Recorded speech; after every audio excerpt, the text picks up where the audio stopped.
Hello friends, how to solve this exponential problem.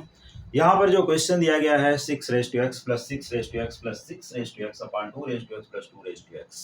इस question को solve करने के लिए हम देखते हैं, देखो 6 raise to x, 6 raise to x, 6 raise to x, ये तीनों टर्म सेम है तो इनको हम कर लेते हैं कॉमन 6 रेज टू एक्स।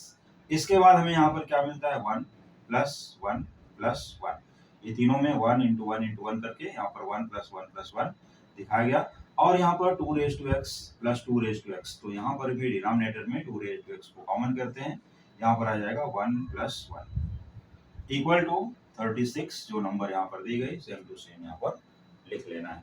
इसके बाद देखो 1 प्लस 1 प्लस 1, यहाँ पर 6 raise to x into 3 divide by 2 raise to x into 2 equals 36। अब यहाँ पर एक न्यू नंबर आ गया 3 और यहाँ पर एक न्यू नंबर आ गया 2। इसके बाद यहाँ पर हम क्या करते हैं 6 raise to x upon 2 raise to x, ये को सेफ रखना है, इक्वल टू 36। ये 2 को इधर ट्रांसफर करोगे तो हो जाएगा मल्टीप्लाई, और यहाँ 3 को इधर डिवाइड कर लेते हैं ट्रांसफर करके, और इसको कैंसिल करोगे तो ये आ जाता है 12, और इंटू कर दिए तो ये हो जाता है 24।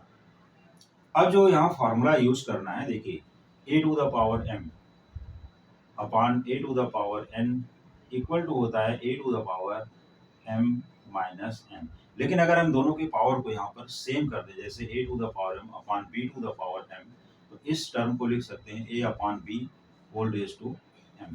तो ये फार्मूले को हम यहाँ पर अगर अप्लाई करते हैं तो हमें ये मिलता है 6 upon 2 whole raise to x equal to 24। इस तरह से यहाँ पर मिल गया।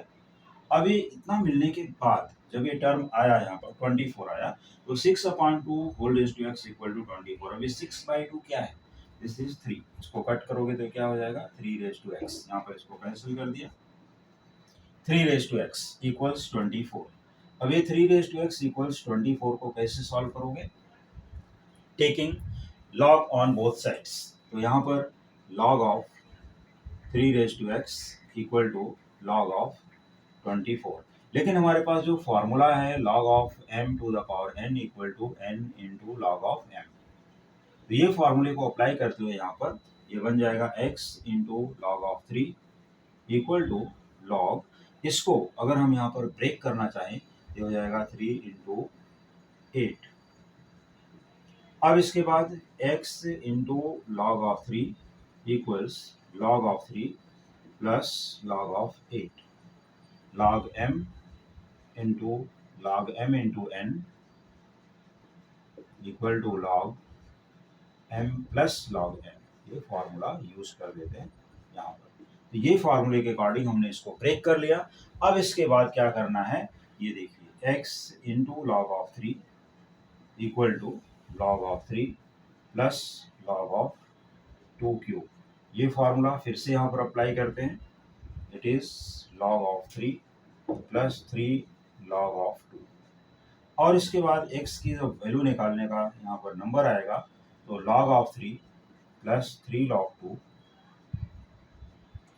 अपॉन log 3, और यहाँ पर भी डिवाइड कर देते हैं log ऑफ 3 से। देखिए डिवाइड बाई log 3 दोनों में आ गया यहाँ पर, और ये log 3 गेट कैंसल्ड, तो यहाँ पर आता है 1 plus 3 into log 2 upon log of 3।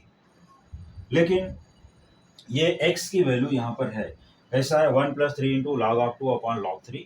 तो इसको अगर हम लोग कंटिन्यूस आगे प्रोसीड करना चाहें तो 1 प्लस 3 इंटू लॉग ऑफ, अब हमारे पास जो यहाँ फार्मूला आ रहा है ये log a upon log of b, change of base rule जिसको बोलते हैं, तो हो जाएगा log of a to the base b, और यहाँ पर आ जाएगा log of 2 to the base 3।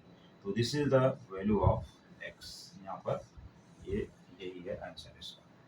तो x is 1 plus 3 into log of 2 to the base 3, log of 2 to the base 3, इस तरह से यहाँ पर लिख सकते हैं, this is the value of x, और इसको आसानी से सॉल्व किया जा सकता है। ये कॉम्पिटिटिव एग्जाम का क्वेश्चन है, तो किसी भी कॉम्पिटिटिव एग्जाम में अगर ये टाइप के क्वेश्चन आते हैं तो इस तरह से सॉल्व करना है। और अगर आपको कोई डाउट है तो मुझे कमेंट करके पूछ सकते हैं।